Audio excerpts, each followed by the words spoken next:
એ વાહળી હરવા હાદની અને બુઢા રાગની.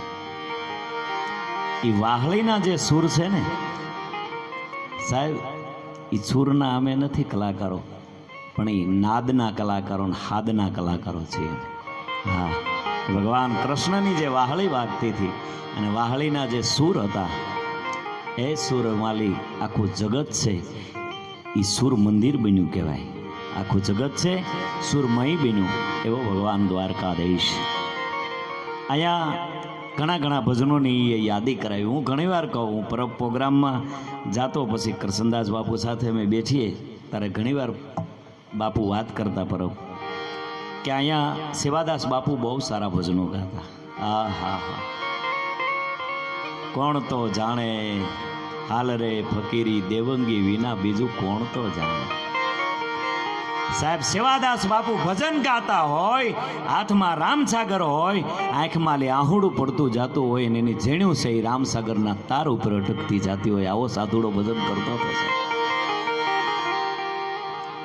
વાહ, મારે ઘડીક જ 5-10 મિનિટ ભાઈ કીધું એમ ઘડીક આનંદ કરાવીને હજી સંતોને આપણે સાંભળશું. પણ વાત એ કરું, હું અહીંયા આમ તો મારે કહેવાય નહીં, પણ હું સાક્ષીથી બોલું છું સાહેબ. હું અહીંયા બોલું છું ને એટલું તો મારા જીવનમાં હું પોતે પહેલાં જીવું છું. હું જીવા પહેલાં બોલતો જ નથી કોઈ દિવસ. આ મારા ખંભામાં જનોઈ છે, આયનના દીકરાજી. હું હા જવાર મારી ઘરે યજ્ઞ કરું. 5 શ્રાવણ મેં આખા યજ્ઞ કર્યા, એટલે ભગવાને કરાવ્યા. 2 ગિરનારમાં કર્યા, ગિરનારના પહેલા પગજ. પૂજ્ય મોરારી બાપુ શ્રીફળ ઓમમાં છેલ્લે દિવસે આવ્યા થાય, મારા ભાઈ છે. અને 18,000 શ્લોક આપણે ભાગવત બિહારી. આ તો આ ઘરનો ડાયરો છે, રેકોર્ડિંગ નથી એટલે આ વાત કરું. 18 ભાગવત બિહારી ને 18 7 જમણે ભાગવત પૂરું નથી થતું. 1 મહિને રાઈટ ભાગવત પૂરું થાય. અને એક મહિનો રાઈટ મેં આખા ભાગવતનો મેં ઓમ કરાવ્યો હતો. આખો મહિનો આખું ભાગવત ઓમ આવ્યું હતું. એટલે આ કોઈ આપણે કંઈ કરીએ કે આ ભગવાન કરાવે, આ કોઈ આપણો ગર્વ ના હાલ્યો. એટલે પરમાત્માનું નામ ગર્વગંજન છે. એક નામ, 1000 નામમાં એક નામ ગર્વગંજન છે. ગર્વ આવે એટલે કોટડો મેળ્યા વગર રહી નહીં છે. હા, અને ઘણીવાર હું પ્રોગ્રામો કરું મારી રીતે. જો આ પેટ હાટું આપણે બધે દોડતા હોઈએ છીએ, બધે પ્રોગ્રામ કરતા હોય. મારા આનંદ માટે હું બહુ પ્રોગ્રામ કરું. મેં કેટલી જગ્યાએ ખૂબ પ્રોગ્રામ બધે કરીએ. શિવરાત્રિમાં એટલા દિવસ વ્યા જાય, બધે પ્રોગ્રામો કરીએ. દુનિયાનો કોઈ લક્ષ્મણ બાપા સેલવી ગયા, લક્ષ્મણ બાપા સુધી કોઈ કલાકાર બાકી નથી. હું એના મંચ ઉપર એમની સાથે લહેર ન કરી. મને આનંદ છે. મને આનંદ એટલે કોઈ ગર્વ નથી, પણ મને આનંદ છે કે એની આ સાથે મને મોકો મળ્યો છે.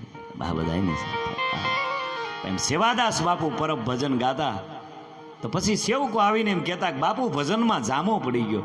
પછી સેવાદાસ બાપુ પૂછતા કે હે ભાઈ, જામો પડ્યો પણ કાંઈ ફેર પડ્યો બાપા? આમાં તો ફેર પડે તો મેળ આવે ને. આમાં ફેર પડવો જોઈએ બાપ. જેને હરી મળ્યો હોય એને ફેર બહુ પડે સાહેબ. એનો એક મારે નાનો એવો પ્રસંગ કહેવો છે. માં લક્ષ્મી અને ભગવાન વિષ્ણુ, લગભગ આ પ્રસંગ ઓછો સાંભળ્યો છે.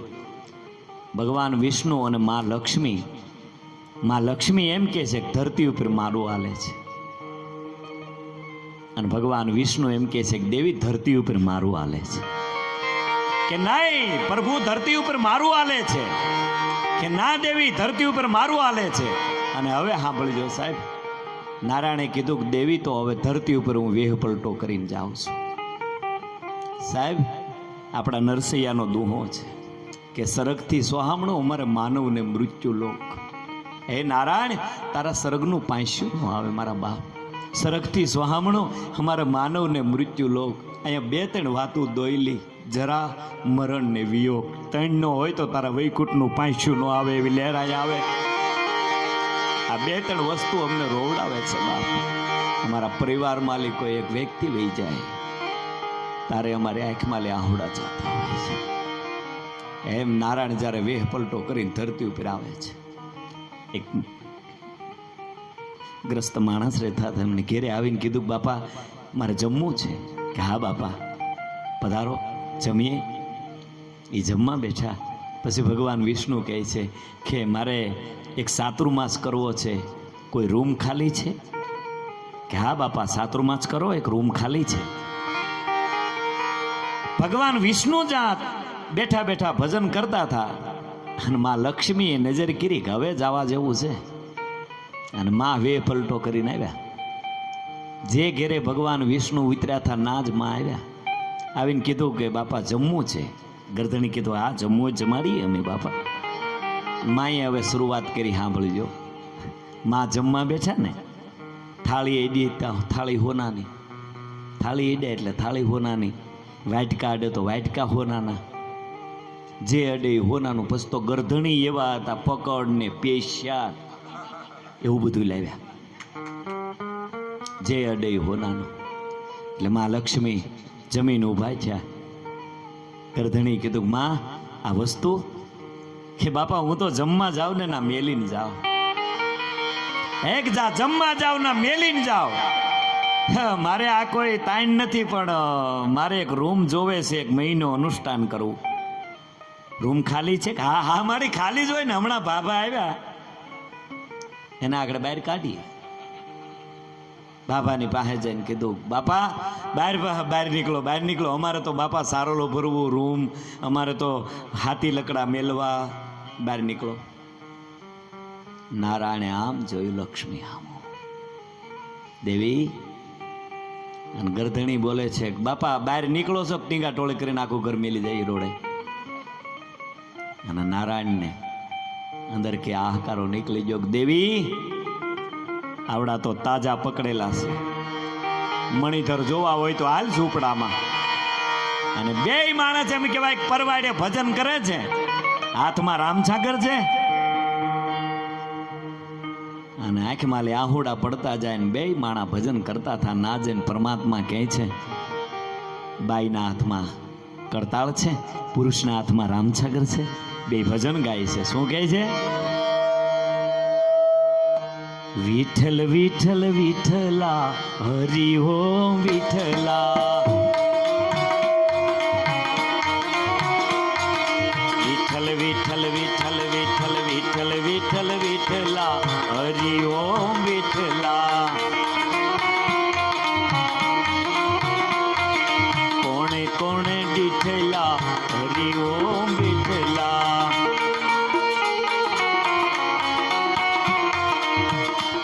ના હવે પરમાત્મા એમ કીધું છે મારે જમવું છે. બે માણસે જમાડ્યા. મારે અહીંયા રાતવાહો કરવો છે. બે માણસે રોક્યા કે હવે મારે એક મહિનો ચાતુર્માસ કરવો છે. બે માણસે કીધું બાપા પધારો, અમારા ઘરમાં ની હોય ને તો પાડોમાં લઈ લાવીને તમને ખવડાવશું. અને હવે એ જ જગ્યાએ પાછા માં લક્ષ્મી આવે છે.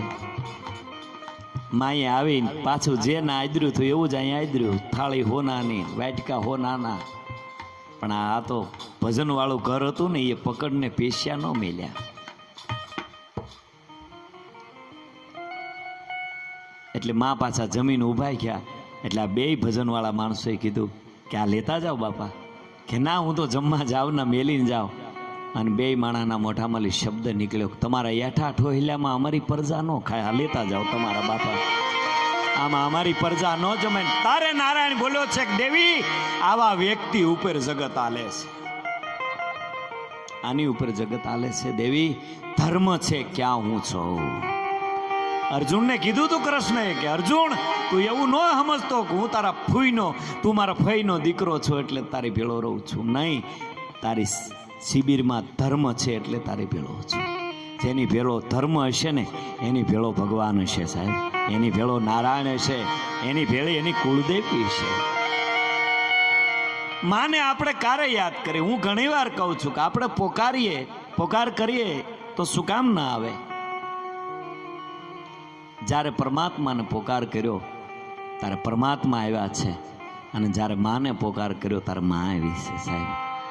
અને ઘણી વાર આપણે પણ કવિ કાગ બાપુએ આ કડી બહુ સારી લખી છે. આપણને માં ઉપર ભરોસો કેટલો? કે માડી તારી સબિયું ઘરમાં સોડે પણ કયા તારા નવરે કરે ઓ માં.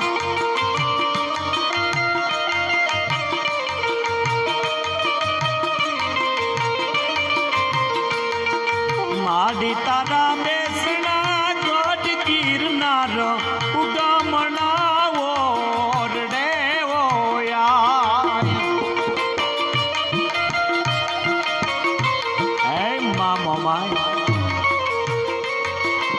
અરે ખાલી માને યાદ કરો. હું ઘણી વાર કહું કે એક જમીનનો દસ્તાવેજ આપી ગયો તો સરકાર લોન આપે. આંખમાં લી બે આહુડા માના ખોળે પાડી ગયો ને જગતમાં જીવવાની લોન આપી દે ને એવી આપણી કુળદેવી માં હોય છે સાહેબ. આપણે કાંઈ જવાની જરૂર નથી યાર. આપણે ખોટા બધે દોડીએ છીએ. આ ભરોસો નથી એટલે દોડીએ છીએ. બાકી માના મઢના દર્શન થઈ જાય ને એના ફળાના દર્શન થઈ જાય. કાંઈ નહીં તો માના જે આપણે થાપેલા ભૂવા હોય એનાય દર્શન થઈ જાય ને તો આપણો વાકો વાળ ન થવા દે સાહેબ. ખાલી પડકારો તો કરો, કોક દી હાથ તો કરો. કોક એમ કે અમારા કુળદેવી પર ભરોસો રાખો. હે ભાઈ, આપણે કુળદેવી નથી. અને અત્યારે જેવું કુંડાળો પાડો ને એવા કુંડાળામાં પડવા વાળા છે. બોલો, કાંઈ ન કરો, બૂસ મારવાની ઓપી નાખો. હાથ પીડે 20 જણા બૂસ મરાવાય આવે. બોલો, કારણ કે બધાને આ રીતે ઉપડી જ છે. ગાળિયા કોને નથી કરવા કેવો મને બધાને કરવા. હમણાં એક જણો આપણે નોટબંધી છે ને તેથી એક જણો કૂતરાના કાન પકડીને ઊભો હતો. તે બાજુમાં મારી જેવો નીકળ્યો. કેમ કૂતરાના કાન પકડે? ઓલો કે રૂપિયા ખરે, ઓલો કે બીજાના વારા હોવાઈ ગયો. એ પકડે હાલતો જેમ કહેતો હરકાય પકડે હડકાયું છે. આ બુદ્ધિથી ગાળિયાની જ બીજું હું કેવો મને કહું. આપણે ભાવનગર જેલમાં મેં પ્રોગ્રામ, આમ તો 3-4 પ્રોગ્રામ કર્યા. પછી એક પ્રોગ્રામ પહેલી વાર મેં કર્યો ને તે હું પ્રોગ્રામ પૂરો કરીને બહાર નીકળ્યો ને તો જેલર સાહેબ મારી પાછળ આવ્યો. મને કે નાજાભાઈ બહુ આનંદ કરાવ્યો. મેં કીધું સાહેબ અહીંયા તો આનંદ જ આવે ને. મને કે પણ ખૂબ તમે આનંદ કરાવ્યો. તમારી જેવા જો અહીંયા હારે હોય ને મને કે. મેં કીધું અત્યારે જ આવવા ગયો. મારા હું દવાખાના પહેલા નીકળ્યો, ડૉક્ટર દર્દીની વાહે કાતર લઈ છે. મેં કીધું ડૉક્ટર સાહેબ આનો સારું લાગે. મને કે નાજાભાઈ આ દર્દીને ઓળખો? મેં કીધું નહીં. મને કે આ મગજનું ઓપરેશન કરાવવા આવે ને ટકા ફરતા વાળ કાપી રહ્યું ને દોડીને સટકી જાય. આ મફતમાં 3 વખત વાળ કપાવીને બગડાણાને મેળવી હોય. જો હવે આનો હું કરો તમે કહો મને. હાડ ઘૂમીએ લૂંબીએ અમર વાદળ દેવળ ચોવડિયા મોહલાડ મોહલીએ લાડ કેલીએ નિર્જળે નલિયા.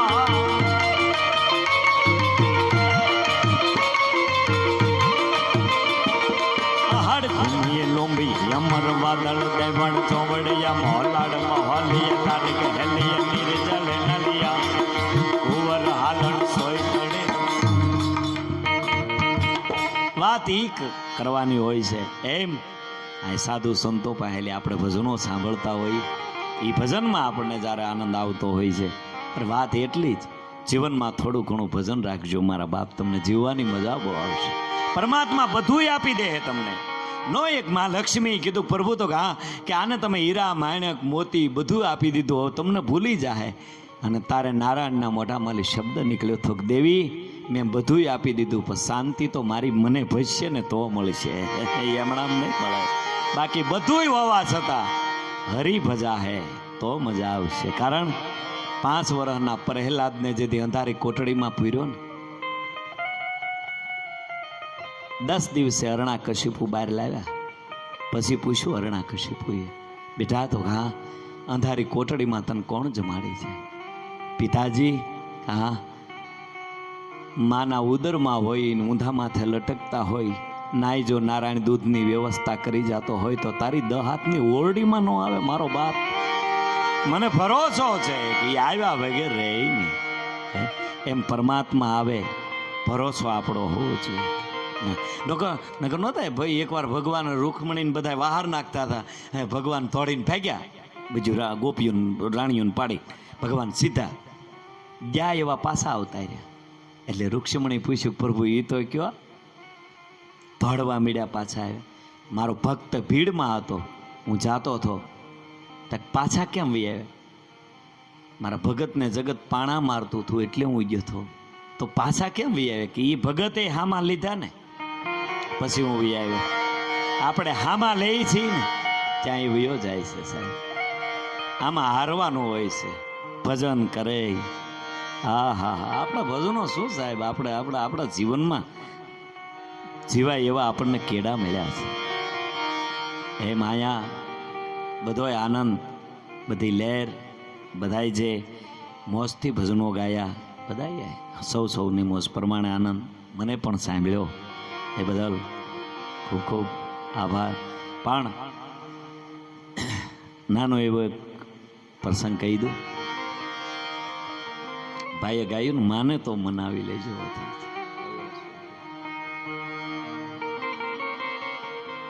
બસ માને તો મનાવી લેજો. તમને એક કહું સાહેબ, વરજવાસી સેલી જે પ્રાર્થના કરી ને, ઓધવ જ્યારે જાય છે બાપુ, એ વાત તો બહુ અમુક વાતો, અમુક પ્રસંગો આપણે કહી ન હોય કે સાહેબ. ઓધવ જ્યારે સેલે આવે છે, વ્રજવાસીને કહે છે, અમે પ્રોગ્રામ બધે કરતા હોય ત્યાં આવા ભજનોય ન ગવાતા હોય ને આવી વાણી ન નીકળતી હોય છે. અમુક જગ્યાએ આપણેથી બોલાઈ જાય છે. પ્રોગ્રામ અમે રોજ કરીએ છીએ, આ અમારો વિષય છે.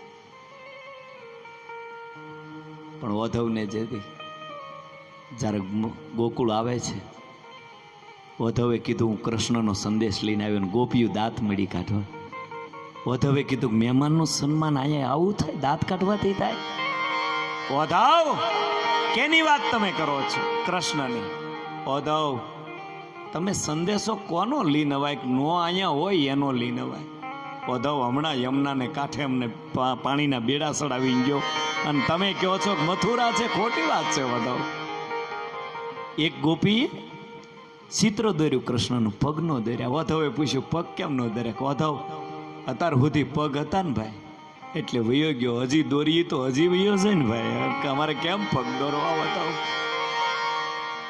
એક ગોપી અંધારું કરીને બેઠી. ઓધવે પૂછ્યું અંધારું કેમ કર્યું? ઓધવ, દીવા પેટા કર કેનકો દેખું મુખ. મોઢું જોયા જેવો હતો એ તો મારા ગોકુળમાં વયો ગયો ભાઈ. અમે કોને કહ્યું હતો? અમે માધવને એટલો પ્રેમ કર્યો છે. અને સેલે માં જશોદા પાસે જાય. માં,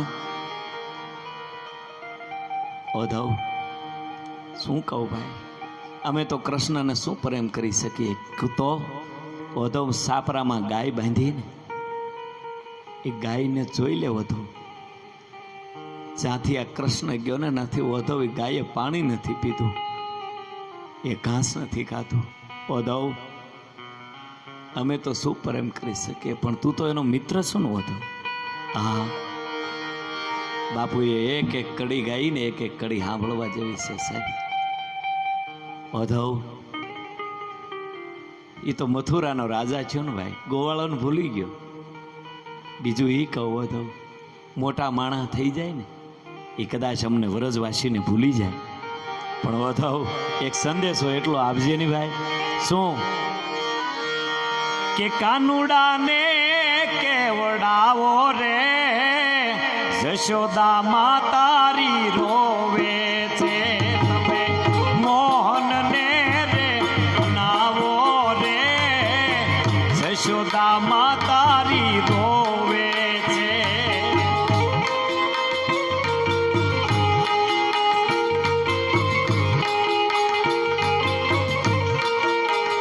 એ ગોકુળની ગાયું રોવે છે, વન રાવણ વાસરું રોવે છે.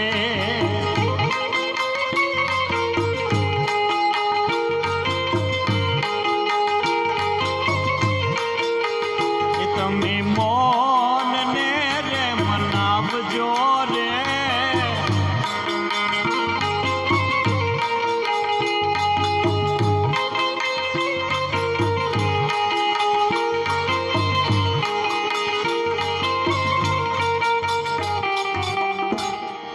અહીંયા એક ફરમાશ છે, લઈ લું. હું આ હનુમાન ચાલીસા એવા પ્રસંગમાં હું ખરેખર એનું કારણ છે, મેં આની પાછળ એક મારી આમ તો મારા ઘરનો જોક છે.